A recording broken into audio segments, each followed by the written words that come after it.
Titans, go!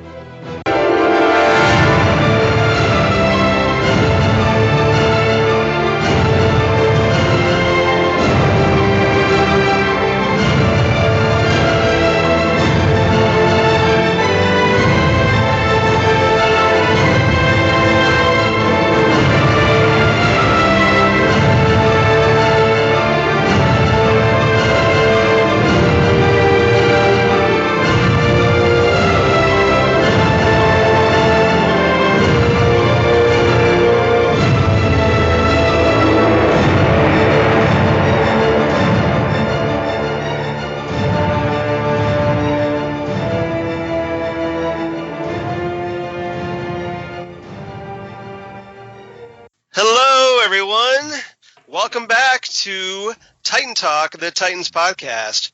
I'm Charles Skaggs, once again back in Titans Tower to talk some Titans. See how that works? Titan Talk, talking Titans. I'm here, of course, with my partner in crime and everybody's favorite fellow Titan talker, Jesse Jackson. Say hi, Jesse. Hello, Charles. Good to see you. Excited to talk a little Titans, and we are not alone in the tower today, are we? No. We finally have our first guest here on Titan Talk, and it's a very special guest. We have Phil Perich, that Cape and lunatic himself. Hello, everyone. It's nice to be here with you, Charles and Reverend Jackson. Thank you very much. If you've listened to podcasts on the Southgate Media Network, you have heard Phil's voice many times. Yeah, he's all over the place. I don't know when he sleeps or has a marriage or what. So I don't know what's going on there. What is sleep? Yeah. What I don't understand is, with as much podcasting as you do, how do you have time to see the shows that you're podcasting about? Again, what is sleep? Okay, there you go. Okay. Very nice. They have pills for that. I know this because I take them. But thank you so much for filling in or helping being a part of the podcast, Phil. We really appreciate it, and thanks for being our first guest. This is kind of awesome. So, and hopefully there's no jealousy between you and Jesse, because I know that you get a little iffy because when we have the Phantom Zone podcast, that you're like, well, Jesse, you always go to Jesse first. Oh no, I'm not jealous. I know Jesse's the superior podcaster. Well, just don't take it personally. I've known Jesse over 20 years, so it's nothing. Yeah, Jesse's family as far as absolutely. Yeah. For those of you, this is your first Titan Talk podcast. Please go back and listen to the other three, so you'll figure out what we foolish people are talking about. But this is the podcast about the DC universe Titans. We're specifically looking forward to talking about the TV show coming up. But our hope from this podcast is to talk about all variations of that team of that Charles and I think Phil affectionately call the Teen Titans, based on the groundbreaking, wonderful Wolfman Perez era. So we're excited to have our guest, and take it away, Charles. Okay, so obviously we want to talk some Titans today, probably in honor of Phil, because we know that Phil is a serious Nightwing fan. No, really? Just a little bit. Just the fact that you're wearing a Nightwing shirt has nothing to do with it. On my social media, no. Exactly. Yeah, and your Nightwing PDP accounts and all that. Mm-hmm. So yeah, no fandom there. So obviously you're a perfect fit for this, because today we're going to talk about the Robins, as in the four Robins that have had associations with the Teen Titans, the various incarnations of the group over the years. So that means a certain Dick Grayson, Jason Todd a little bit, Tim Drake, and the current Robin, Damian Wayne, I want to talk about. So I think we'll break this into 4 segments, one for each Robin, obviously. and I want to get everybody's thoughts. So let's start right off the bat with a certain Richard John Grayson, a.k.a. Dick Grayson, the very first Robin. So Phil, I want to talk about what you, obviously being a big Nightwing fan, I'm sure you got some strong feelings about this. And I want to get your thoughts on Robin, who became Nightwing, of course, later on in Tales of the Teen Titans number 44, way back in the day. And I want to get your thoughts on Dick Grayson's relationship with the Titans, if you would. So any thoughts on that, Phil? Well, it's pretty funny because, like, of course, my first exposure to Dick Grayson was, reruns of 66 Batman, Super Friends. And then I got into the comics, and I didn't run into him first in Teen Titans. I got into a few appearances of Nightwing and Batman, and then I was like, oh wait, this is interesting. And then I went back. I got his Tales of the New Teen Titans 44, a bunch of back issues. Yeah, but I think what really cemented the fandom was that first Chuck Dixon ongoing series. Right. Yes. Yeah, that was a great run. Oh yeah. Those first 60 issues were brilliant. So I really enjoyed that. Jesse, how about you? What was your first introduction into the world of Robin the Boy Wonder, who became Robin the Team Wonder, and then ultimately Nightwing? Well, I am old enough to remember the original Batman series on its original run. I can actually remember we lived in Lake Charles, Louisiana when my dad was in Vietnam, watching the season where Batgirl had joined the show. Right. So, God love Burt Ward. He was he just was, for this little, short, fat kid, he was the coolest thing ever. He got to hang around, with Batman. He made a lot of fun puns. Now, did you identify more with Robin than you did Batman? Absolutely. Absolutely. And because he was younger and yes, more relatable. Right. And so then, reading the comic books, I was always, I enjoyed Batman and Robin. Superman was my go-to character, but I absolutely loved these old, the campy late 60s, early 70s, Batman and Robin episodes. And so I've always had a soft place for Dick Grayson, and the idea that this character had just a tragic origin story as his mentor, yet it didn't make him this broody, depressed guy. It made him, he just still found a way to have joy in his heart and to enjoy that part of being a circus performer. And as they've expanded his mythos, I've really loved that. So, yeah, I'm a big Dick Grayson fan, and was kind of looking forward to talk a little bit more of his journey. Now, I know we can do that. I've got a nice little rundown of my copious notes here. I know Wally West and the Flash is your favorite character, so you may be in and Barry Allen, you may be a little bit out of your depth here, but in depth, I mean, I see how it is, Jackson. No. What I mean, fired. Yeah, exactly. Call me out right here. Well, depth is the wrong word. This may be out of your comfort zone because this isn't one of your favorite characters. That's what I meant. Where do you rank? He's up there. Okay, but, he is. I'd say he's probably top 10, maybe at least top 15, maybe top 10.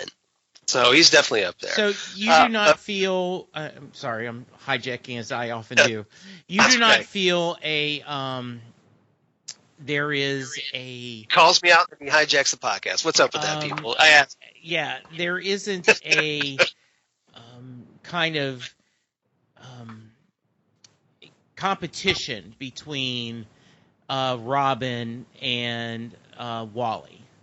You do not feel that. You just feel like they're both unique in their own ways. No, and one of the things that over, like, I would say since the 90s probably, they've worked really hard to kind of show their best friends, Wally West and Dick Grayson. I think if there's any competition, it's between Dick Grayson and Roy Harper. Right. Well, to be fair, Roy Harper has conflict with just about everybody. Oh, yeah.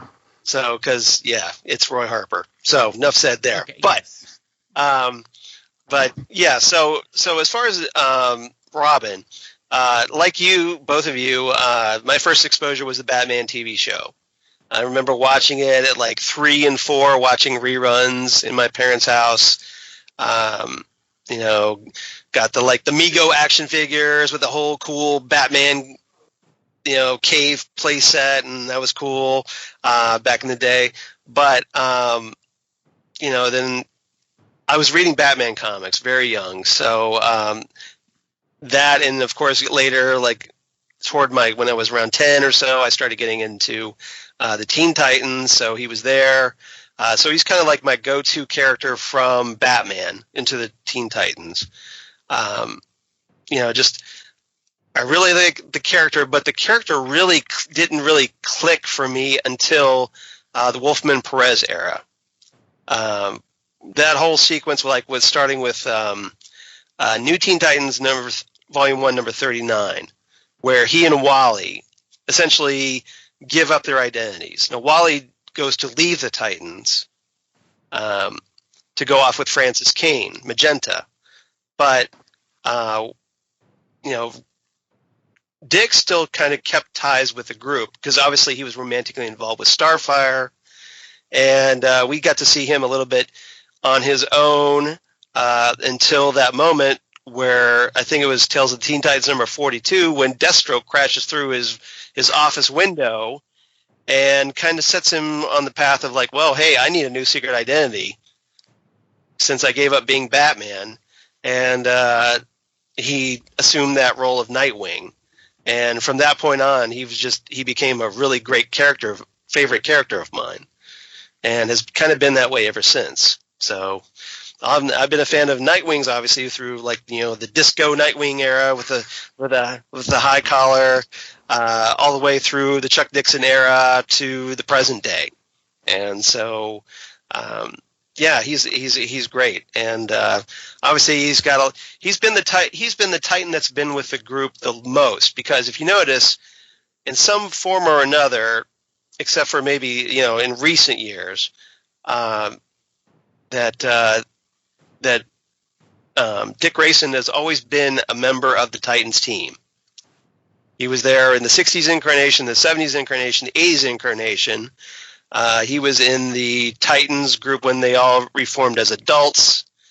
And again, now these, you know, today in this current Titans incarnation. So yeah, he's obviously had a strong relationship and has kind of been probably more than anybody else, like the definitive Titan, I would say. Anybody's thoughts on that one?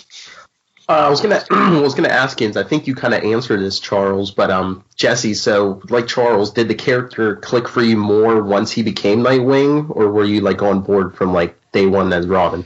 So I've always loved Robin, and I knew that if I remember my emotions correctly, you know, during that run of the Teen Titans, when he's trying to figure out what he's going to be, and when he comes up with Nightwing, I remember kind of having, for those that remember, a V8 moment, you know, like, wow, you know, because what's V8, Grandpa? Yeah, I loved the old Tales from Krypton, and I loved when Superman and Jimmy Olsen would go into the Bottle City of Kandor, and they would be, you know, they would be their version of Batman and Robin, Nightwing and Sunbird, I think, right? Flamebird, think. Yes, yeah. I knew, and so, and I I don't know in new continuity, and I get really tired head thinking about that. But back then, I remember him saying that this honored both legacies. And because in the old days when Batman and Superman were friends, it was almost Uncle Clark. He didn't call him that, but the concept was he felt of him like another father figure, a beloved uncle. And so that was just, this is perfect.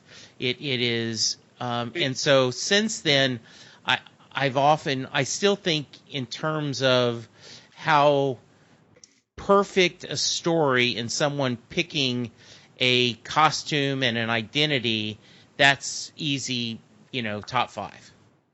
Okay. That sounds good. Yeah. All right, so why don't we run down some of the highlights of Dick Grayson before we move on? Because obviously he's been such a key member of the Titans over the years. So I thought it might be good to kind of go over some of the highlights with the group. Obviously, we had Brave and the Bold number 54 back in 1964, where he, Robin, Kid Flash, and Aqualad formed the team.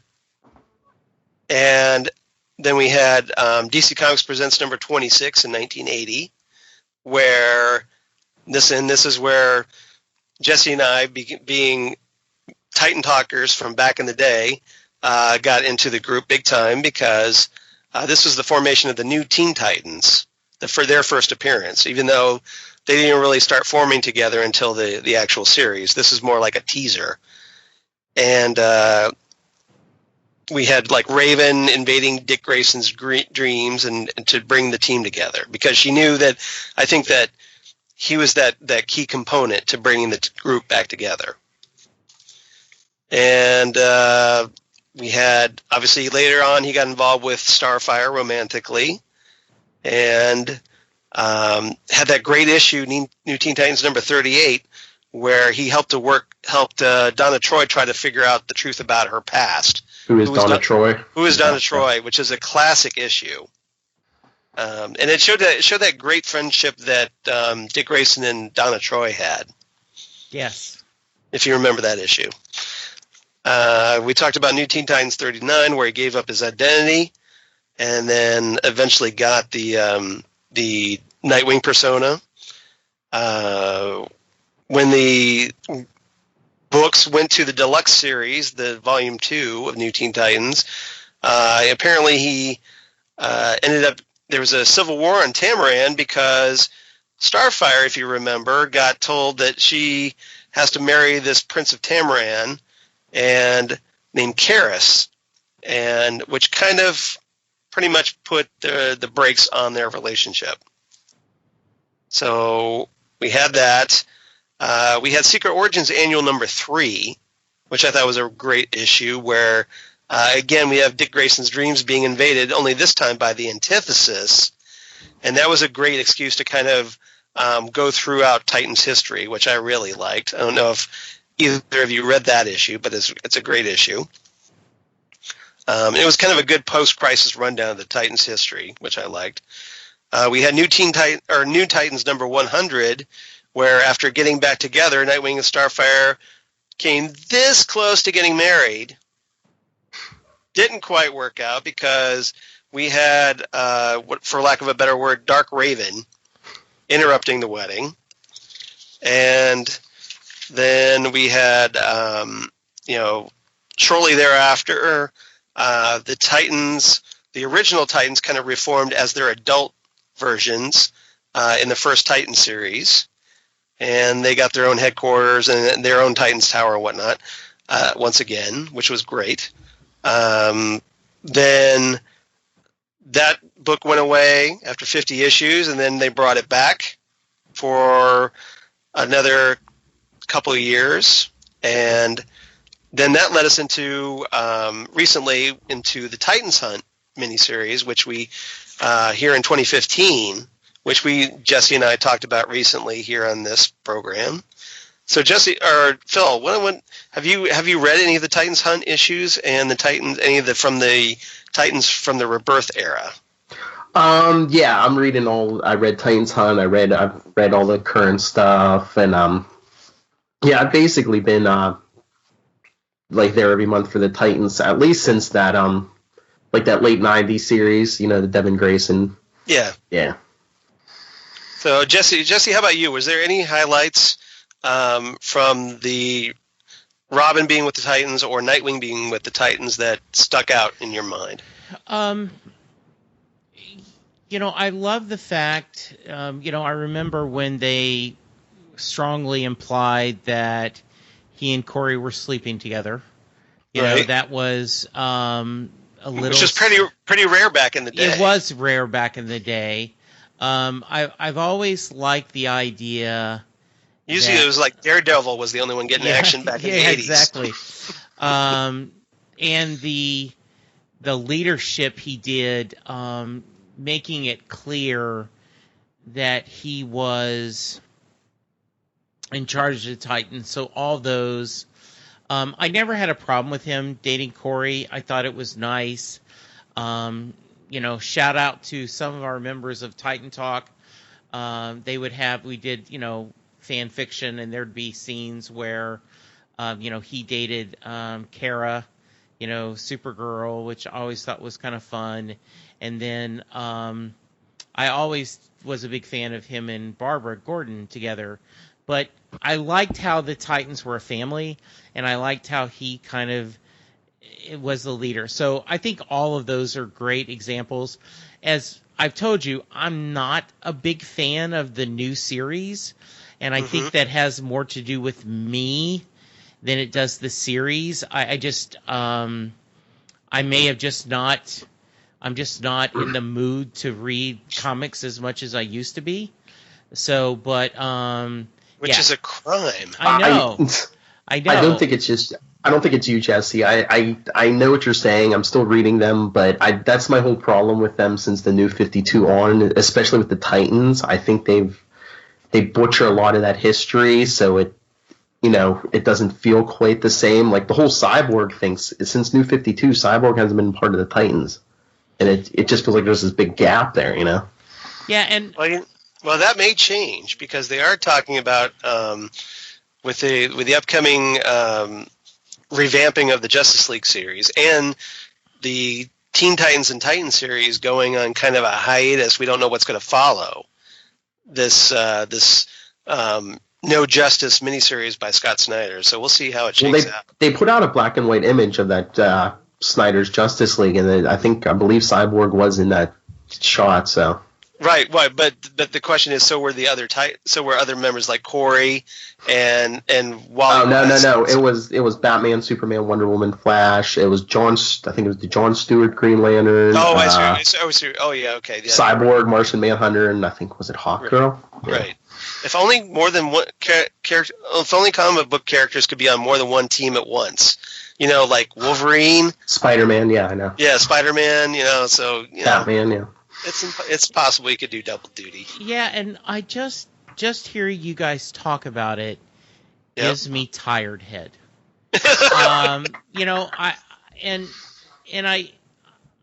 He's a grumpy old fan. I am grumpy old fan. I just We'll see. I think that's where DC fails, where Marvel kind of succeeds, because Marvel kind of doesn't retcon stuff. Well, DC tries not to do it anymore, but Marvel, they just slide the time. First, Tony Stark might have been in Korea or the Vietnam. Now it's Afghanistan. They just slide that time forward instead of rebooting stuff. They just do new number ones every 20 issues. Yeah. Well, Superman's doing that soon. Yeah. Well, yeah, but that was after 45 issues. So. Yeah. Yeah, and I just... not quite as bad. And if I could just get on a slight rant, and then we'll get back to the Titans. I remember when John Byrne took over Superman, and they made this big deal about it, and they're going to change the origin. And then, then he barely stayed 2 or 3 years. I actually wrote a letter to DC saying you gave all this up, and then he's gone that quickly. And then we kept... and then Mark Waid did Birthright, and every 6 to 7 years, well, it's time to redo the origin, and it just after a while you're like, I don't care anymore. Well, they're doing that now Why, with Brian Michael Bendis. I mean, they got yeah, big 2-page ads in every issue. It's like Bendis is coming. Yep. I mean, everybody has their. I think as far as Superman, I know we're kind of digressing from the Titans talk here, but with Superman, everybody has they want to do their own take on the Superman origin. Now, and with Bendis coming on, it's like John Byrne when he took over back in the 80s. Right. Because they're keeping Action Comics and they're just relaunching Superman out of a miniseries, just like Byrne did back in the day.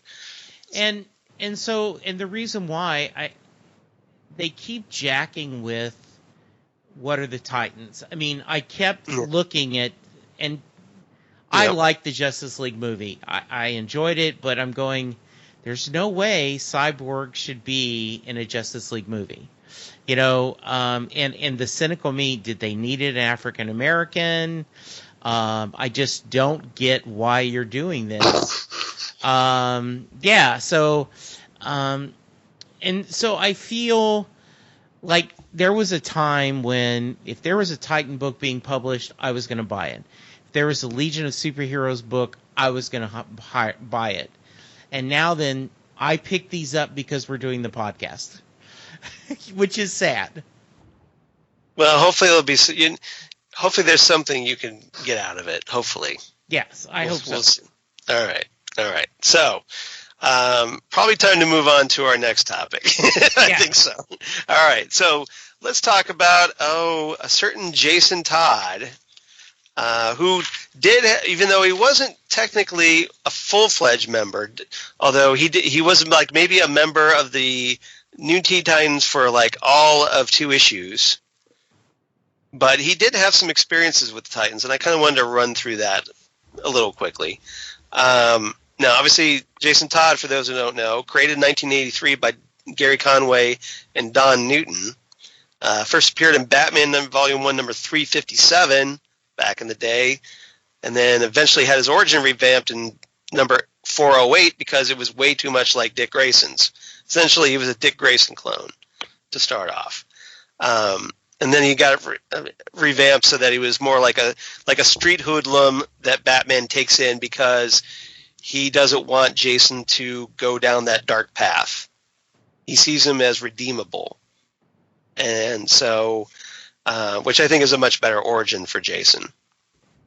At least more original. Yeah, exactly. At least more original. More original. You're right. Now, he did join the team briefly in New Teen Titans Volume 2, number 20 and 21. That was in 1986, where we had Cheshire, one of the Titans' nemesis, and occasional mother of Leanne Harper, depending on your continuity, Roy Harper's daughter. And Cheshire was battling the New Teen Titans. Nightwing was not with the group at this point. So Wonder Girl was kind of leading the group, and she brought in Jason Todd as kind of like to help out because she was kind of like needed kind of like an ad hoc group to fight Cheshire here. And so Jason was one of her recruits. Jason at this point was like kind of getting some pressure because everybody kind of looked to Robin to lead the team. And here he wasn't the experienced hero. So, Jesse, do you remember this? I do remember that now that you mention it. And I remember being struck how cool that was, that he was self-aware to know that. Right. And I read this was years ago, that when Chris was very little, that parents tend to, without thinking, if you're in a group of kids, the tallest kid you think is the most mature, and you tend to go to them to say, hey, can you take lead or something, just because of the height, and that may be horribly a bad decision. I remember liking that. Jason Todd gets a lot of grief. I hated that they changed his origin that quickly. Think through that if you wanted to. If you're going to do this, let's come up with it right. He does have, I think, one of my great scenes of all time in, what do you get the man who has everything? And that was a great issue. It was Superman Annual number 11 by Alan Moore and Dave Gibbons. And so Wonder Woman says, "Oh, we better get inside the fortress because you two must be cold." And he looks over at Batman. "We're cold? Clean thoughts, chum," or something. He makes So, and then of course, because with Wonder Woman showing more leg than Jason Todd was, practically. Yes, indeed, yes, showing more skin of everything. Yeah, So, I think that was. I think that was an interesting story, and I was glad they talked about it. That, in sports, we follow the uniforms more than we do sometimes the players, especially in modern era. We cheer for the laundry, as they say. So, in this case, they were following the laundry. So. All right. Phil, were you at all a fan of the Jason Todd Robin back in the day? I had a little bit of exposure to him, pre-crisis, but most of it was, after the new origin. And I mean, at first I thought, what a jerk this kid is. But, he had the hardest job of all. He was the one right after Dick Grayson. And Dick Grayson was so capable and so skilled. And, everyone just, expected this kid to be number one. Yeah. Everybody loves Grayson. So, so it kind of they had that pressure.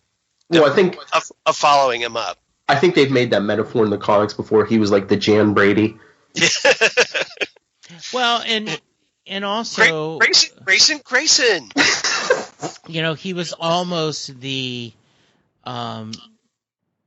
you made all the mistakes, and so that way, when we go to the next Robin, we'll talk about they learned from everything they did wrong, so that it worked better. And as you know, there are no bad characters, there's bad writers.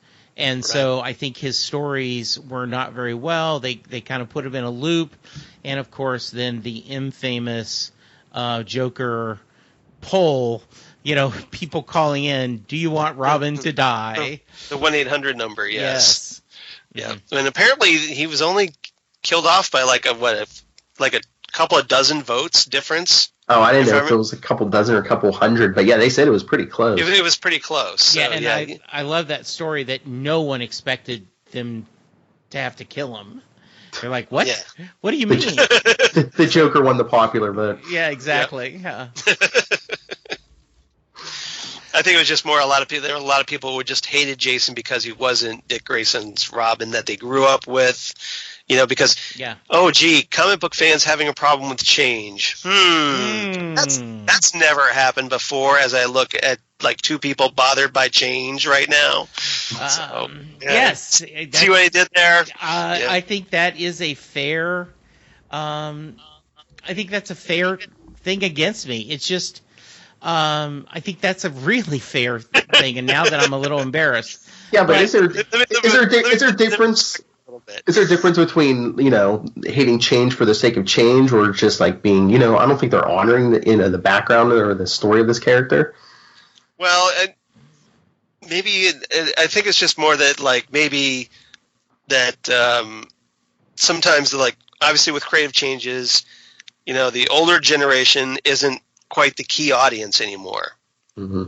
And so it's a fine line when you're redoing something like that, because personally I like it when they're faithful to what came before. And Jeff Johns is usually a writer that tries to incorporate elements of the past. He doesn't just throw it out like some writers do. There's just one clean slate. And Charles, you and I easily with the Legion of Superheroes. Yeah, one of my top 5 books, and could make the argument one of my could be top 2. The Starman series. James Robinson made a point of not retroconning. I mean, he included everyone and figured out a way to make it work. Right. Yeah. Yeah. All right, so let's move on to a more major Robin in this group. Timothy Jackson Drake, Tim Drake himself, the third Robin. Created in 1989 by Marv Wolfman and Pat Broderick. Tim Drake first appeared in Batman Volume 1, number 436, became Robin in number 442, and then later joined the Teen Titans in Teen Titans Volume 3, number 1, written by the aforementioned Jeff Johns.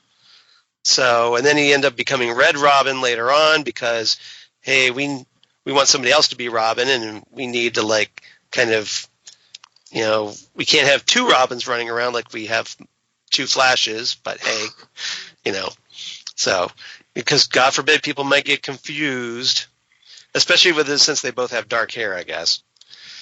Because I think that's one of our prerequisite for being Robin. You have to have jet black hair, right? Batman has a type. Yeah. He does have a type. Apparently. Does have a type.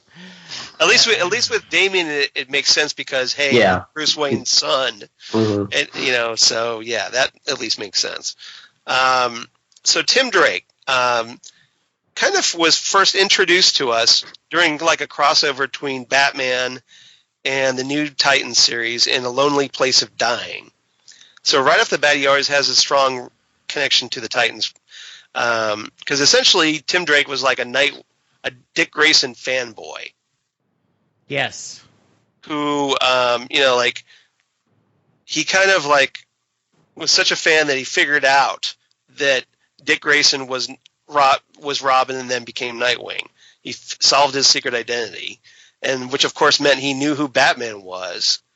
So that he used that knowledge to kind of work his way into their confidence, ultimately leading to where he became Robin and took over since Jason Todd at the time was pushing up the daisies and joined the Bleeding Choir Invisible. So, Phil, what did you think of Tim Drake? I have a special relationship with Tim Drake. He's probably my second favorite Robin. Okay. Because I was reading Batman at the time. When they first introduced Tim Drake, what was he, like 12 or 13? I think him and I were about the same age. Right. So that should tell you how aging works in comic books. I'm going to be 40 in a couple of weeks here, and Tim Drake's still, you know, probably not even 20 yet. But it gets worse as you get older. Oh, I know. It feels horrible being older than most of your fictional heroes. See, you should have been a fictional character when you were growing up. That's true. But so I've been there since the beginning of Tim Drake's, you know, career. Yeah. And I let you mention that Red Robin series. I love that Red Robin series. Yeah, I did too. I thought it was good. Jesse, any thoughts on Tim Drake? So, as I talked about a few minutes ago, they learned their lesson and they did everything right. Yeah. They made Tim Drake very different. They made that he was more cyber friendly. More likable. Yeah, very likable. They made him, excuse the sports talk for a moment, but I remember 27 years ago when the Cowboys drafted Troy Aikman, they said the first thing they should do is go have him set up a tent in Roger Staubach's yard so that he can get used to living under Staubach's shadow. And, you know, kind of as a joke. Well, I think they did that with Tim Drake. The first thing they did as writers is they made Dick Grayson bless him and like him and treat him as a little brother. And so, therefore, the audience is going, well, I guess he's okay. Yeah, if you know, if Mr. Grayson likes him, he didn't steal the job. Yeah. Yeah, and so I think that's very good to know.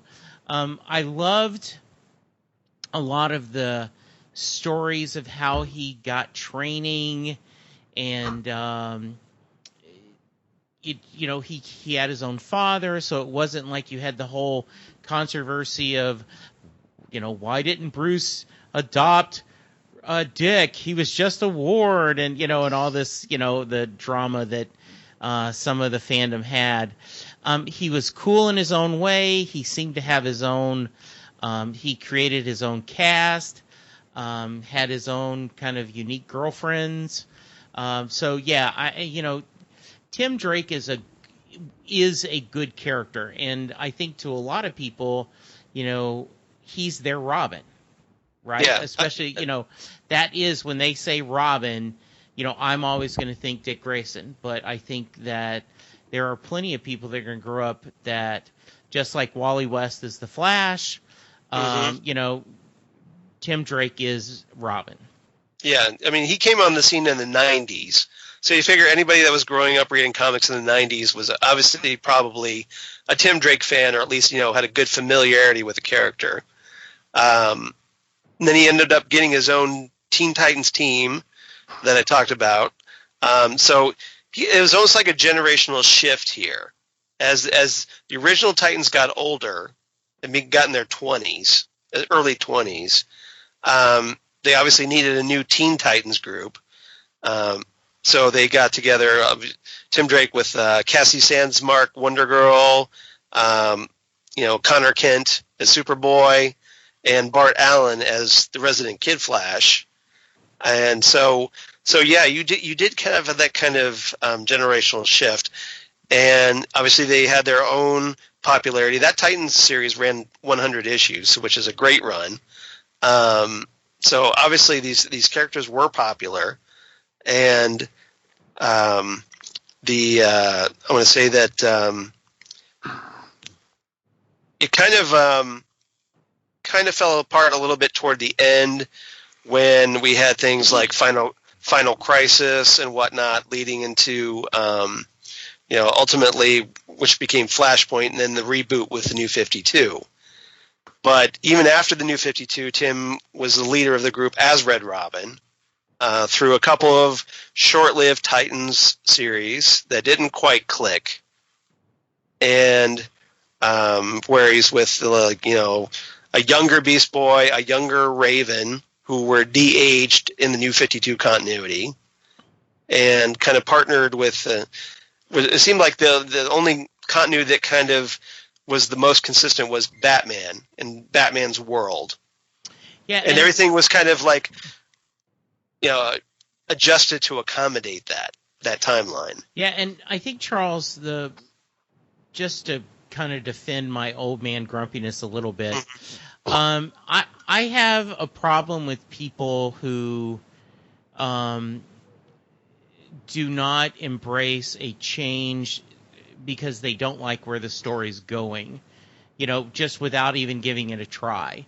Right. And so what I found is, as you said, they keep changing for the sake of changing. Like, okay, time to reboot. Kind of come up with a new story, and it's like, why? What do you have to do that? So, well, generally it's because of sales, right? And you have to remember that DC Comics is a business, and if the current version isn't quite being accepted, they try something else. Yes. Sometimes it doesn't work. Yeah. So they try again and again until it does work, or they kind of bench it for a while and let people kind of like, oh, hey, I wish they'd bring this back, and then they bring it back. I think Jesse's point is, I mean, it doesn't matter what numbers on the cover as long as the story's there. Just do good stories. Right. Yeah. Generally, if you have great stories with great art and strong characters that people like, you're going to do well generally. Yeah. Sometimes, great books fall by the wayside because there's so many. Yeah. Right. That's the other problem. But by and large, usually the books that are worthy of continuing get a following, word of mouth and whatnot. People say, "Hey, you need to check this out," or "I recommend this." Yeah. And so yeah, it was just kind of like more of it wasn't a creative high point, right? At this point. So, you haven't shared what your thoughts on Mr. Todd. Oh, Mr. Todd or Tim Drake? I'm sorry, Tim Drake. Yes. Yeah, Tim Drake. Tim Drake. I liked. I agree with you, Jesse. I think the way that they presented Tim Drake was a key reason why the character was successful. He wasn't obviously as antagonistic or obnoxious like Jason Todd, so he wasn't constantly rebelling. He was just like kind of like a puppy dog going like, okay, whatever you want me to do, Batman, I'll do it, and I'm just like geeking out over this. This is great. So as a result, he assimilated with a group, the Batman family, much more easily. And now I know recently, in the kind of rebirth era, Tim Drake has been having some kind of in like, I don't want to say struggling as a character, but he's been more like he's kind of hit a darker edge right now. In the rebirth era, he was kidnapped by the mysterious Mr. Oz, and ended up confronting his future self that was in this future Titans group called Titans of Tomorrow. And so it's essentially that Tim Drake was given this kind of evil future version of himself. And even though he's insistent about not wanting to go down this path, he's kind of revealed in the current run of Detective Comics to be something of a control freak. And that he sees himself as wanting to I don't know, micromanage everything. Well, I think in the last issue of Detective Comics, he even tells Batman, he says, I thought you were with me about building a system that's going to, outlast you, outlive you even. Yeah.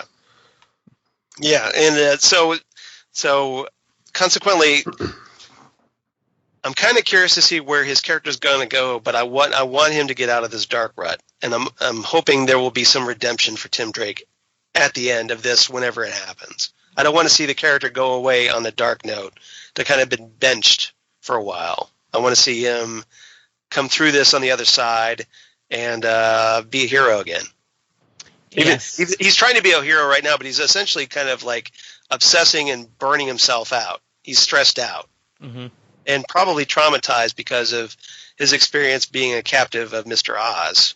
Yeah. And you think they're trying to like set him apart from like he's not a Dick Grayson clone, and he's not Jason Todd. So I think give him so, his own identity. I think so, or just they try to make him more of a like more of an intriguing character. You're an unpredictable character. Like he might straddle that gray line a little bit more like Jason does. So consequently, you don't know exactly which way he might go. So we'll see how it comes out. But so yeah, I like the character. Bottom line, yeah. And I want to see him do well. So and then there was one. There was one, yeah. So Jesse's probably going to feel a little left out on this discussion. But hopefully he'll chime in a little bit because some of this was before the New 52. So obviously we're going to talk about Damian Wayne, the fifth Robin, because yes, I count spoiler as Stephanie a Robin. Brown, yeah. Stephanie Brown as a Robin. I'm sorry, she was on Robin number 126 in a Robin costume. She's a Robin, as far as I'm concerned. I know some people like, but I'm not one of them. So. And they kind of erased her from the Robin continuity, I think, in the new timeline, the more condensed timeline. But I still count her as one. So Damian Wayne, the fifth Robin, created in 2006 by Grant Morrison and Adam Kubert. First appeared in Batman Volume 1, number 655. Joined the Teen Titans in Teen Titans Volume 3, number 88, back in 2011, just before the New 52 happened. And in his first appearance in this four-part storyline that ran from 655 to 658, we were introduced to Damian because, hey, as it turned out, Batman had a kid with Talia al Ghul, which old school fans kind of remembered from back in the day from the Batman Son of the Demon graphic novel. And Jesse, did you happen to read that graphic novel back then? I did, and so it was not a surprise to me at all. Yeah, I think it was more like Morrison kind of bringing this obscure tidbit and doing something with it. Yeah, and it's one of those embracing the timey-wimey of comic book aging. Mm-hmm. So but yeah, I thought that was very cool, and I thought that the character was going to be pretty interesting. I'll stop there. Oh, that's very ominous. Like, I thought it was going to be interesting, but ... Yes. Yes. Okay. Phil, what are your thoughts on the debut of Damian Wayne? Well, yeah, I read that Son of the Demon story, and wasn't that originally they were like, oh, it's not, maybe it might not be in continuity, and then Morrison was just like, yeah, let's bring it in. Well, I think it was one of those, and back then, this came out during the 80s, Son of the Demon. They didn't have Elseworlds back then. And Elseworlds was kind of set aside like, okay, the Elseworlds stories are not in continuity. But Son of the Demon was before that. It was never really classified in Elseworlds. So I think it was just more like, okay, it kind of just seemed like this story that never connected to anything in the monthly books. So I think Morrison thought, well, this might be interesting. And let's see where we can take this. Maybe Morrison had like an idea for like, hey, wouldn't it be interesting if Batman actually had a son? And then he knew about this story and probably connected the two, I'm guessing. Yeah, but I mean, when Damian first appeared, I was kind of like, I'll see where this goes. But I think like where he really came, really the character shown through was the whole Batman Reborn thing when Dick Grayson was Batman. Yes, that was a great run when in the Batman and Robin run. That was by Grant Morrison and Frank Quitely and a bunch of other artists. That was a great series. I really liked that series. And Dick Grayson, we kind of didn't touch on this during our Dick Grayson discussion, but I think Dick Grayson actually makes a really good Batman. Oh yeah. And Damian, I think this is where those two characters kind of first started working with one another, and Damian over time got this grudging respect for Grayson that that has kind of carried through to the current continuity, and that hasn't gone away. That they seem to like, because I don't think they've erased that, so therefore that bond is still there. And they basically have the big brother little brother relationship that him and Tim Drake used to have. Yeah. Like maybe it comes off feeling to me. It feels like that Grayson sometimes relates to Damian better than Batman does. Oh yeah. They definitely hit on that when Bruce Wayne came back at that, right before New 52. Yeah. Yeah, because obviously Grayson isn't as uptight as Batman. So. And he's been where Damian's at. He was Robin. Right. So Damian ended up joining the Teen Titans, like I said, with number 88. This is back in 2011. Essentially, he was kind of brought on to shake things up because he wasn't really a teen at this point. I think he was still all of 10 years old at this stage, which kind of was kind of weird they'd be with a group called the Teen Titans. But I kind of like that because with Damian's personality being so abrasive, but it's more of like, hey, I know what I'm doing. All of you are idiots. Kind of like a Sherlock Holmes kind of attitude. A younger, brattier Sherlock Holmes. I kind of like the fact that, just everybody that works with Damian doesn't really know how to connect with him at first. Well, because he's basically like an adult in a 10-year-old. Well, now he's 13, but he was basically an adult in a 10-year-old's body because he was trained from like the day he was born by the League of Assassins, so he never really had a child. Was allowed to be a child. Yeah, exactly. So he's almost kind of like lost that. He didn't have that childhood growing up, and I think it's one of the things that's interesting. Jesse, what do you think about that? I can't stand him. Whatever story I've read, you have to be likable. Now you can be a likable, unlikable, like House, the TV show. He was not likable, but you enjoyed watching him being grumpy or being unlikable. I rate Damian with that. I see Damian as that House. No, I find, and I love, Sherlock Holmes. Whether it's Elementary or Sherlock. I love the idea that they're 3 or 4 steps ahead of everyone. He's just a brat. He's just a selfish, self-centered idiot. and I just can't stand him. And that's why I think he works so well with Dick Grayson, because he needs that counterpoint, because that flipped the whole theme on its head. It was a lighter Batman and a darker Robin, but when Damian and Bruce are together, they're just like the same person, so it doesn't really work as well. And I have and if you would say, if you said, hey Jesse, I really think you've sampled too small. It's the old argument.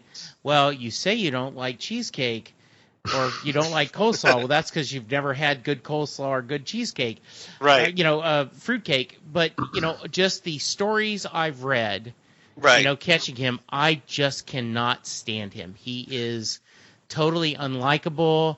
I just roll my eyes at him and go, yeah, we get it. You're raised by assassins. You're meaner and tougher than the rest. Just shut the F up. Well, what I would do on that strong note. Yes.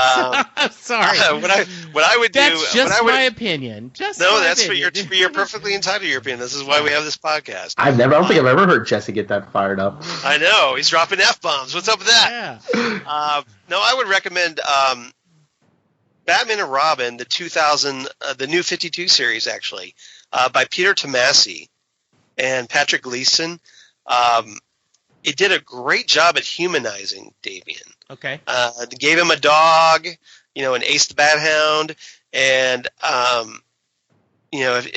don't know if you read the Batman and Robin series that we were talking about earlier, where Grayson's Batman, but this kind of followed up with that, and it showed the development of Bruce's, relationship with Damian, as a father and son, and I think it made Damian a much more sympathetic character, and who's got just a lot of underlying emotions that maybe he doesn't show to everyone, but he has a lot of hidden depth to him.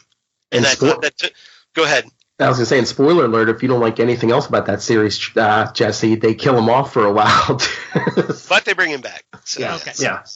But yeah, that was actually, it was interesting to see that what happened after that. It was like there's like these requiem issues after Damian was killed. Really good stuff, in my opinion. So I would definitely recommend checking that out. Oh, and Charles, did you read the Tim Seeley Nightwing stuff, like the Rebirth stuff? Yes, I do. Yes. He had a good arc in there with Dick and Damian. I thought that kind of humanized Damian also. Yeah, I agree. Okay. Yeah, so definitely. And right now he's Damian. They're in the series that's called Super Sons, where he's partnered with Superman's son, John Kent, and that has gone a long way because it's actually given Damian a best friend. And so it's kind of interesting that these two characters have it's almost like there's this really young generational version of the world's finest team. Yeah, pick that up, but it's getting canceled too. It is getting canceled, but I think the characters will still be around. So. Oh yeah. Well, I was a big fan of the before they had the what ifs, you had the imaginary stories, and they did have the Super Sons back in the 70s, I guess. Right. So this is basically like an updated version of that. Yeah. So that I think I might, in fact, I will check that out. Yeah, that'll be interesting because I like the concept. I'm always a fan that I think Batman and Superman should be friends. So I think that would be really interesting to see how they interact. Yeah, and I believe that was also written by Tomasi. So okay, good. If I'm not mistaken. So yeah, definitely worth checking out. Okay.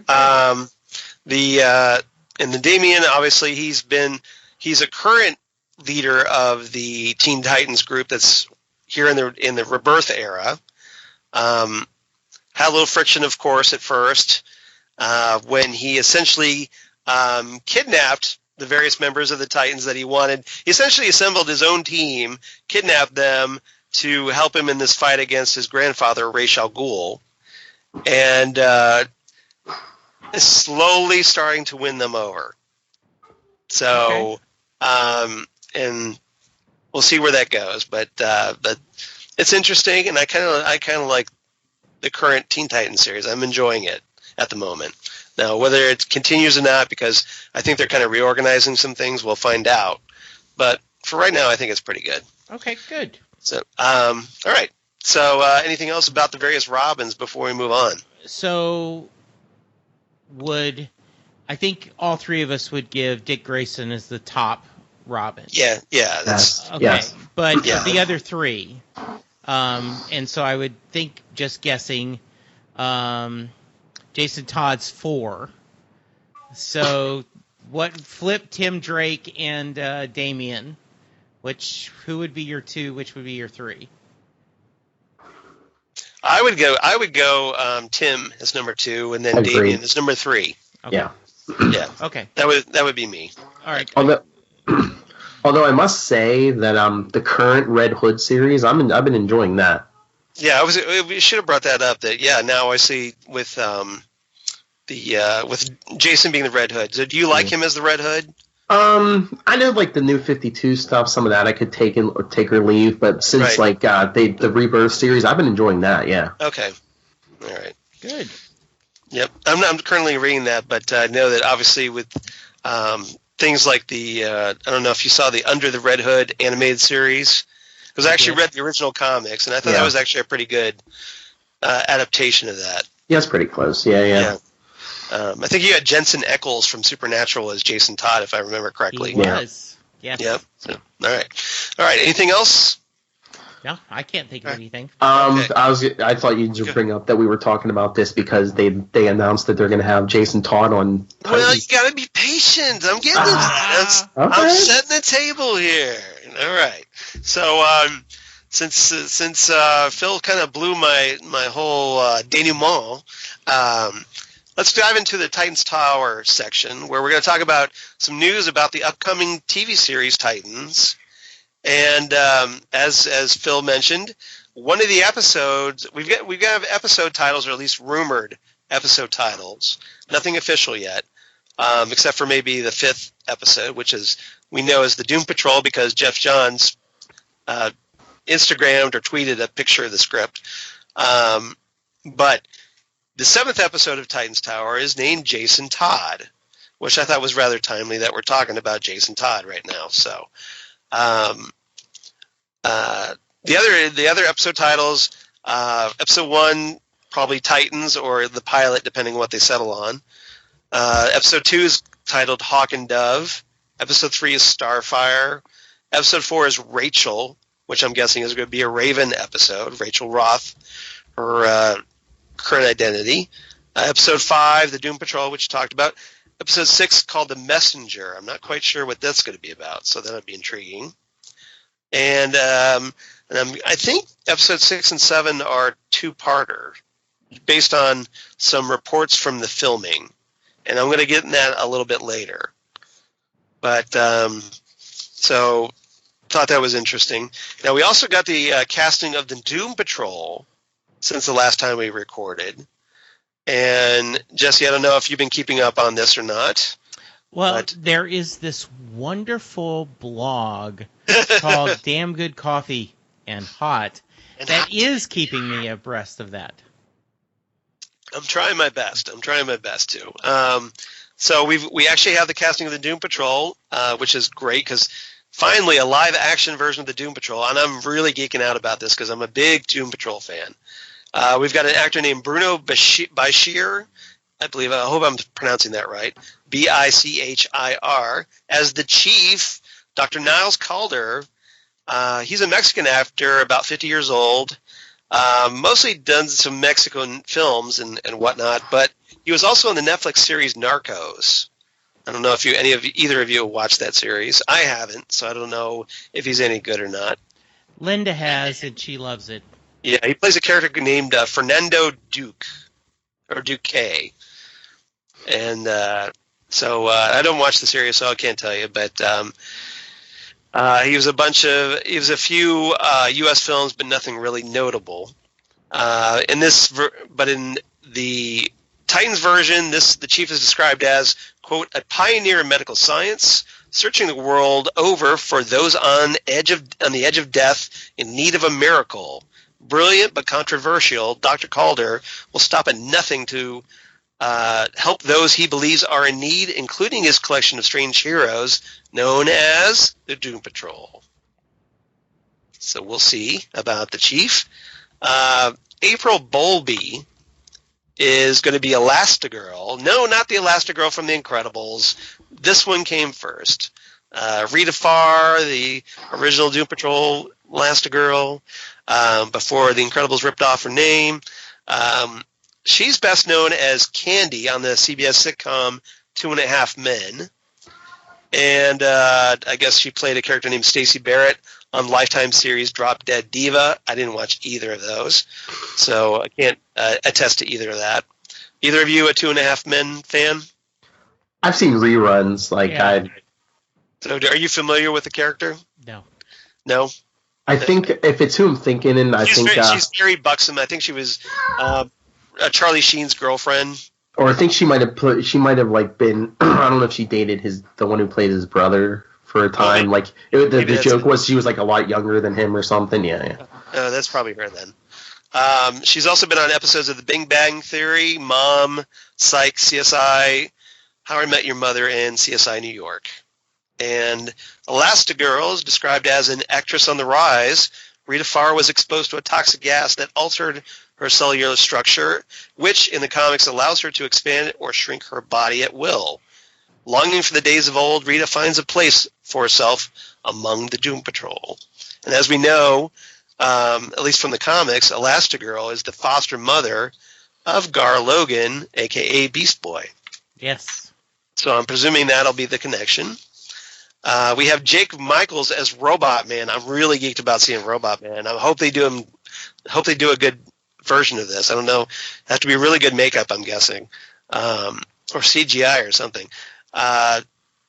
Jake Michaels previously appeared on episodes of Designated Survivor, Killjoy, Saving Hope, Suits, 11/22/63, Lost Girl, Nikita, and Transported the series.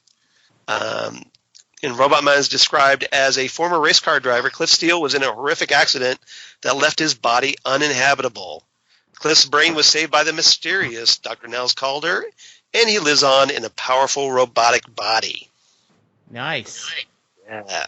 So Charles, would you feel cheated if they did a thing where it's like he looks human, but all his internal structure is robotic? It wouldn't surprise me if they did that, but I'm hoping they don't. To save budget is possible, but they've been so good with the couple of costumes we've seen. I'm really hoping that they go the extra mile on Robot Man. But who knows? We'll see what we get. Dwayne Murphy is going to be playing Negative Man, and Dwayne Murphy is a Caribbean-born Canadian actor, probably best known as Sean Duncan on the FX series The Strain, and he also played Captain Maddox that was recently on Star Trek Discovery. So if you're a Star Trek Discovery fan, he's also been in episodes of Suits, The Mist, Killjoys, Lost Girl, Nikita. Hey, I'm seeing a trend here.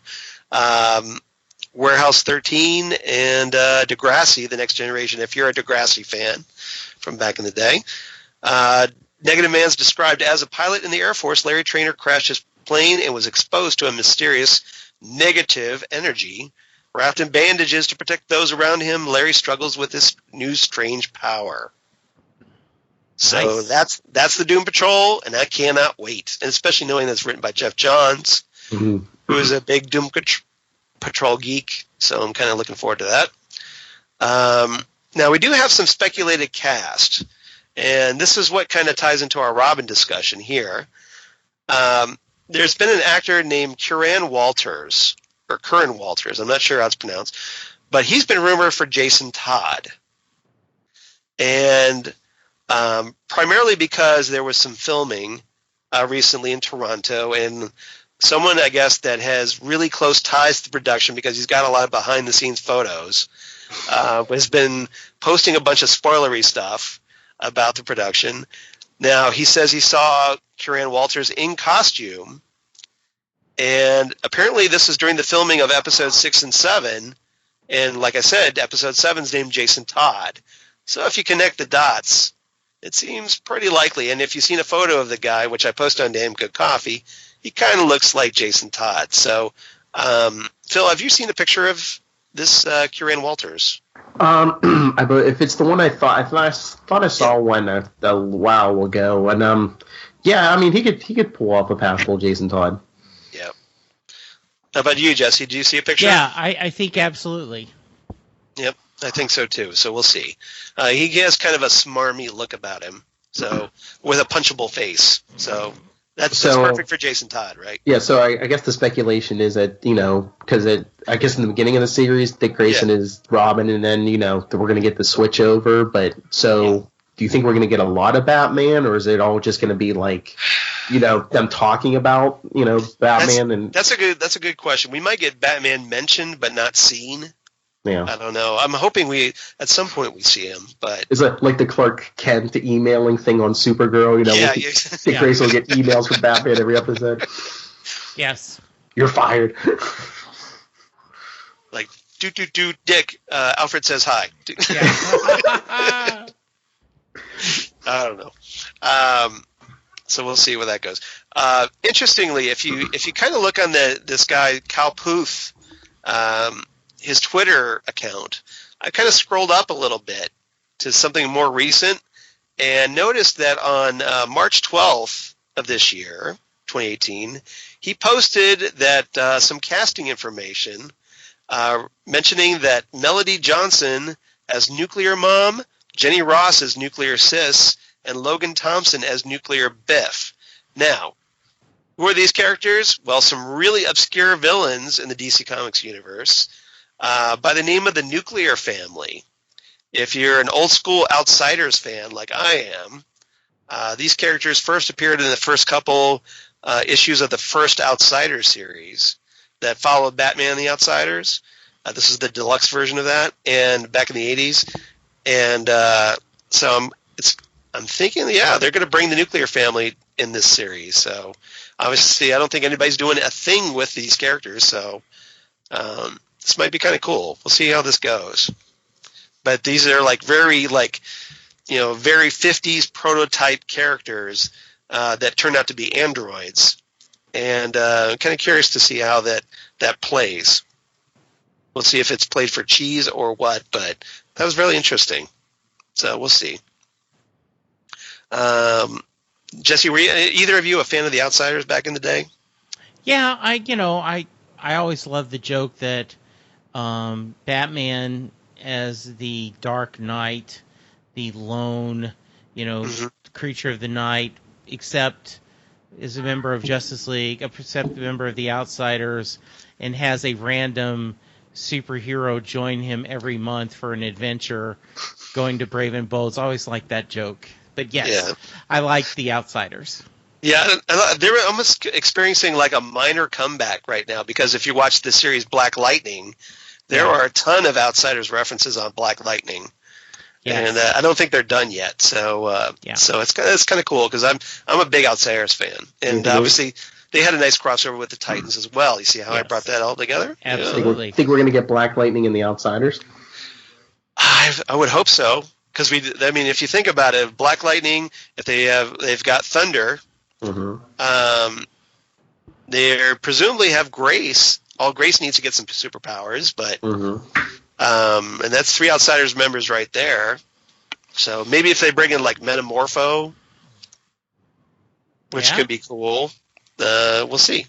We'll see how that goes. We don't know who, but it seems like they're going to be, because they're giving Jefferson's other daughter, Jennifer, her lightning powers now. So maybe she'll join the Outsiders. Who knows? But I think it would be kind of cool if they did. All right. Anything else about the various Robins before we kind of wrap things up? Well, when you mentioned about we were talking about Dick Grayson and Nightwing and how it came from the Kryptonian legend, do you think they're going to do anything with the Kryptonian Nightwing on Krypton? I don't know. I know they're going to be doing stuff with Kandor, so hopefully That'd be kind of cool if they did the Nightwing and Flamebird legend there. Yeah, it would. That would be very cool. I know Jesse would geek out about that. I would. I'd be like, okay, I'd be emailing, okay, I have to be on Phantom Zone this week. I have to be on Phantom Zone this week. Phil, I've got to be on Capes of Lunatics. I've got to be Capes of Lunatics. Okay, yeah, that's fine, yeah. I keep waiting for Jesse to start up the Krypton podcast. All my Springsteen fans are like, why is this episode devoted to this Krypton? The music. But I think it's kind of ironic because you devote every other podcast to Bruce Springsteen. Oh, see what I did there? Just kidding. Yeah. All right. Before we kind of wrap things up, I just want to give a quick mention that I got to meet Cyborg, y'all. Yay. At the Wizard World Cleveland convention. Now, obviously, this is Cyborg from the Justice League movie, Ray Fisher, but it's kind of like the first big screen version of Cyborg, so I think that's kind of cool. Obviously, being a Titans fan, I was geeking hard about this, and I got to, thankfully, Ray Fisher was very nice, spent some time talking to me. We talked about how he met Marv Wolfman, Cyborg's creator, at the Justice League premiere, and the two talked about the character, and I guess Marv gave Ray his official okie dokie seal of approval, which is kind of cool. And I actually kind of like Ray's performance as Cyborg in Justice League. One of the few highlights of Justice League, depending on your point of view. But yeah, I kind of liked it, and like I said, Ray was a really nice guy, so I want to thank him for his time because he was great. Yeah, he seemed good in the movie. I just wish they would have given him like more, what to do. Yeah, at least they had his father Silas, which I was glad that that was there. So, other than that, Jesse, I guess we should probably tell everybody where they can find us on the interwebs. So, you want to run that down? Yeah, as if I had it written down, and I thought you would. You don't have. You're not prepared for class, young man. No, I didn't know I was supposed to do that on the agenda. You don't have to. We don't. Okay. We don't really have an agenda for this, but yes. So we are. I can do it if you want. Yes, please, because you have it all written down. Yeah, I do. All right. My copious notes. All right. So, if you'd like to drop us a line, we'd love to hear from you. Give us your thoughts about the Robins, or maybe about the Doom Patrol casting, or other things that are coming up on the TV show, which is at least one more month closer to finally happening on the DC digital service, the still untitled DC digital service, although I know what the name is. We don't have a name. We don't have a date yet, do we? We don't have a date yet. Okay. So hopefully soon. But we just know it's supposed to be sometime in 2018. Yes. I'm thinking September. Okay. I'm guessing. At least let's go for that. Because that's when Doctor Who comes back and all the other shows come back. So yes, where it'll be incredibly difficult for us to find time to watch everything. Yes. Yeah. Why not? So if you want to tell it to Titan Talk, reach us at Titan Talkcast on the gmail.com. Or you can reach us on the Twitter machine at Titan Talkcast. We'd love to hear from you. Or you can drop us a line on our Facebook account, Titan Talk, the Titans Podcast. We'd love to get some likes and follows there as well. And please tell your friends about us. And also, if you would, rate us a review and rate us on iTunes. Hopefully you like the show. We've gotten some compliments from people, but always would love to hear more of it, hear more of what you think about how we're doing. And please drop us a line or, post something. Let us know. We'd love to hear your feedback. And Jesse, where can they find you on the interwebs before we go to Phil? You can find me at Jesse Jackson DFW on Twitter. You can find me on Facebook. We are currently Titan Talk, the Titans Podcast on iTunes, and we have no reviews and not enough ratings to display an average for this podcast. We need at least 5, guys. Yes, so please come on, people. Go. Yeah, give us come at least 5. Yeah, you can do come 5. on. I mean, help us out. Yeah. So you can hear Charles and I talk about the wonderful world of Doctor Who. on Next Stop Everywhere. And as Charles slyly mentioned, I do talk a little Bruce Springsteen on Set Lusting Bruce. And so you can find that on the Southgate Media Network as well. Phil, how about you? Well, speaking of Southgate Media Group shows, basically we're kind of like two podcasts now, the Capes and Lunatics and the Capes and Lunatics Sidekicks, because we have so much stuff we don't have room for it. Or if you want to find us all in everything in one spot, we're on YouTube at Capes and Lunatics, but follow us on Twitter at Capes Lunatics and at CL Sidekicks, especially that Capes and Lunatics Sidekicks. We have a new show coming this week, the Quantum Zone, a Quasar podcast. I know it's Marvel, but... Yep. Which doesn't sound at all like the Fandom Zone podcast, but, you know. Which doesn't sound like the Phantom Zone at all. Well, you know, it's a pun on the Phantom Zone. So, yeah. I know. All right. So hey, listen to them all. No, seriously, give all the Capes and Lunatics and Capes and Lunatics Sidekicks podcast a listen, because Phil's great. He helps us out on our various podcasts, and he's always great to talk to. We love having you here.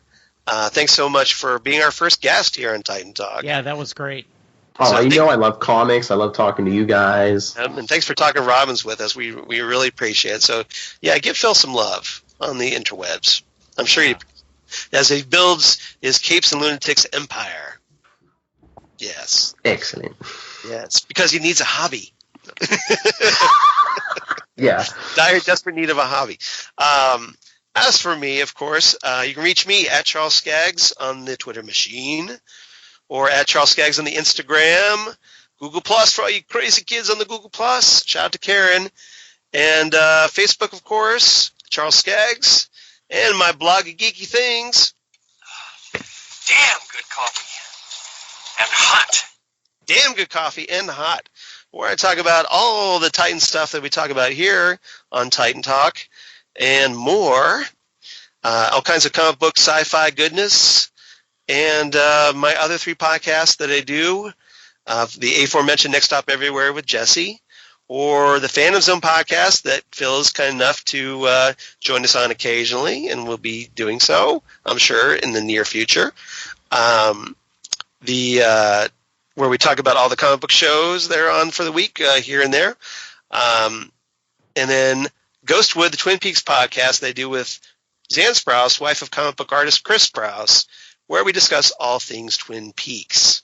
And really appreciate all the kind words we're getting from people about Titan Talk. I know that I'm in the process of trying to line up some special DC Comics people, maybe.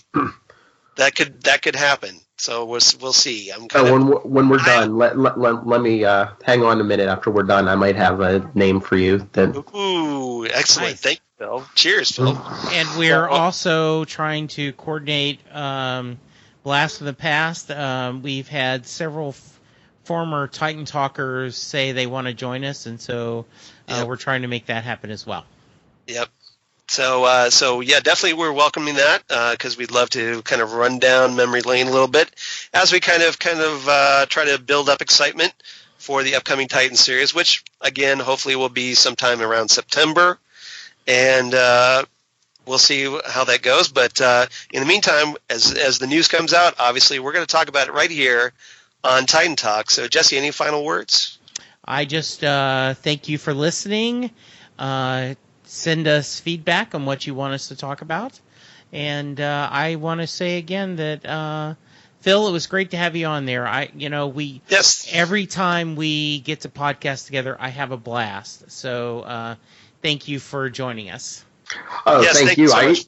I love talking to you guys and talking comics, and I always have a great time also. Good. Great. Glad to hear it. So you're welcome back anytime. Thank you. Otherwise, thanks everybody for listening, and we will see you next time right here on Titan Talk, the Titans podcast. Remember, Titans together, and we'll see you next time. Right, Bye. Jesse? Yes, Bye. indeed. Bye. Bye-bye. Hello, everyone. This is a little post-credit scene. But Charles and I and Phil wanted to send out good thoughts and blessings to the podcast mom, Karen. She recently lost her mom, and we all know how difficult that can be. And, Karen was the first person who thought I would be a good podcaster and asked me years ago, hey, I'm going to do a Castle podcast. Do you want to join me? And she picked me to do the Farscape podcast. So she has a very special place in my heart. Or you guys could blame her for all of this. But Karen, we love you. We are thinking good thoughts for you. And if you need anything at all, just reach out to us. And remember, she's always with you. Charles? Yeah, I obviously the sentiment is couldn't be better expressed, and as far as I'm concerned, because the Karen is essentially my brain soulmate, because we if you've listened to us on the Phantom Zone podcast, we share a brain. It's a very disturbed brain. It's a dark place, but I care so much about her, and I know that she's had such a rough go of everything between health problems and moving and just everything. And then this is just, money. And then this is the latest setback. And I feel so strongly for her, and I wish her nothing but the best. So yeah, she definitely has all my thoughts and prayers as well. Just we'll be keeping you in our thoughts, Karen. And just know that we love you. Good. And obviously, I don't know her as well as you two, but I just wanted to offer my condolences and my thoughts and prayers are with you, Supergirl Southgate Media Group, or podcasting in general. Yeah, so look for a link. If there's something as a listener you can do, we'll certainly let you know. But for now, life is precious. Go hug someone you care about and tell them you love them. Talk to you soon. I totally agree. All right.